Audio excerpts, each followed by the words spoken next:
তো এখানে আমাদের সেকেন্ড অঙ্কটায় চলে আসছি। এটা হচ্ছে একটা রেজাল্ট্যান্টের ম্যাগনিটিউড, একটা অনেকগুলো ফোর্স আছে, নট রেজাল্ট্যান্ট, অনেকগুলো কনকারেন্ট ফোর্স আছে, সেগুলোর আমাদের রেজাল্ট্যান্ট অ্যান্ড ম্যাগনিটিউড বের করতে হচ্ছে।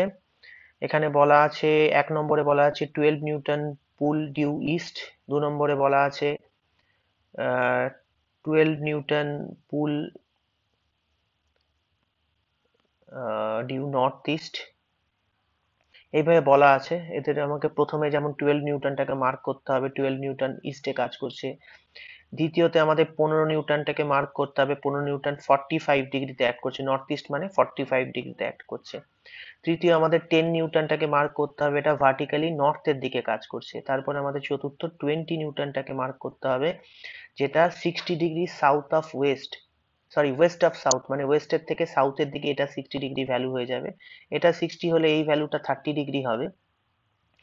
সুতরাং এটা করার পর আমাদের যেটা করতে হবে, সমস্ত ফোর্স গুলোকে যেগুলো ইনক্লাইন্ড আছে ভেঙে নিতে হবে। যেমন 12 নিউটনটাকে ভাঙার দরকার নেই, কিন্তু 15 নিউটনটাকে ভাঙলে 15 cos 45 ডিগ্রি হরাইজন্টাল কম্পোনেন্ট হবে, 15 sin 45 ডিগ্রি ভার্টিক্যাল কম্পোনেন্ট হবে। ঠিক একই রকম ভাবে 20 cos 30 ডিগ্রি এর হরাইজন্টাল কম্পোনেন্ট হবে, আর 20 sin 30 ডিগ্রি এর ভার্টিক্যাল কম্পোনেন্ট হবে।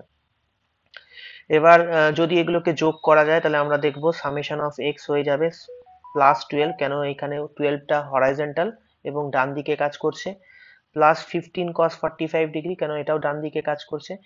আর আরেকটা যে 20 নিউটনের যেটা হরাইজন্টাল কম্পোনেন্ট 20 cos 30 ডিগ্রি, এটা নেগেটিভ হয়ে যাবে, কারণ এটা বাঁ দিকে কাজ করছে, নেগেটিভ এক্স এর দিকে কাজ করছে। এরকম করলে আমরা সামেশন অফ এক্স এর ভ্যালু পেয়ে যাব। ঠিক একই রকম ভাবে আমরা সামেশন অফ ওয়াই এর ভ্যালু পাবো। প্রথম যে ফোর্সটা আছে 12 নিউটন, এটা হরাইজন্টাল কাজ করছে বলে এর কোনো ভার্টিক্যাল কম্পোনেন্ট থাকবে না, শুরু হবে 15 নিউটনের ভার্টিক্যাল কম্পোনেন্টটা দিয়ে, 15 sin 25 ডিগ্রি, তারপরে 10 নিউটনে, হ্যাঁ ভার্টিক্যাল দুটোই উপরের দিকে কাজ করছে পজিটিভ ভাবে, এবং লাস্টে ফোর্থ নম্বর 20-র যে সাইন কম্পোনেন্ট আছে সেটা ভার্টিক্যাল কম্পোনেন্ট কিন্তু নিচের দিকে কাজ করছে, তাই এটা নেগেটিভ হয়ে যাবে। এইভাবে আমরা সামেশন অফ ওয়াই আর পেয়ে যাব।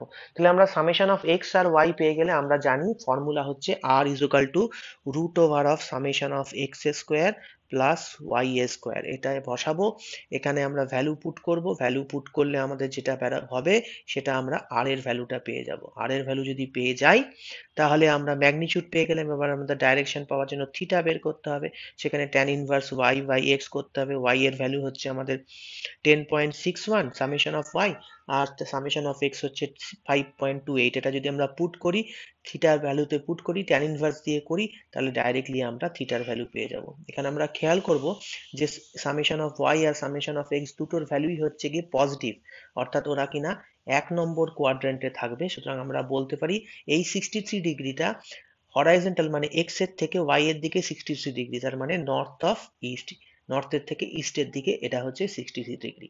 তাহলে এইভাবে আমরা এই অঙ্কটাতে আমরা সহজেই রেজাল্টেন্ট, তার ম্যাগনিটিউড এবং ডাইরেকশন বের করে ফেলতে পারবো। এখানে মাথায় রাখবে অনেকগুলো ফোর্স আছে, সবার প্রথমে আমাদের নর্থ সাউথ ইস্ট ওয়েস্ট এঁকে নিতে হবে। নর্থ উপরের দিকে, সাউথ নিচের দিকে, ইস্ট ডান দিকে, ওয়েস্ট বাঁ দিকে, এবং তারপরে ইনক্লাইন ফোর্সগুলোকে আমাকে হরাইজন্টাল এবং ভার্টিক্যাল কম্পোনেন্টে ভেঙে নিতে হবে। সেখানে অ্যাঙ্গেলের কথাটা ভালোভাবে মাথায় রাখতে হবে।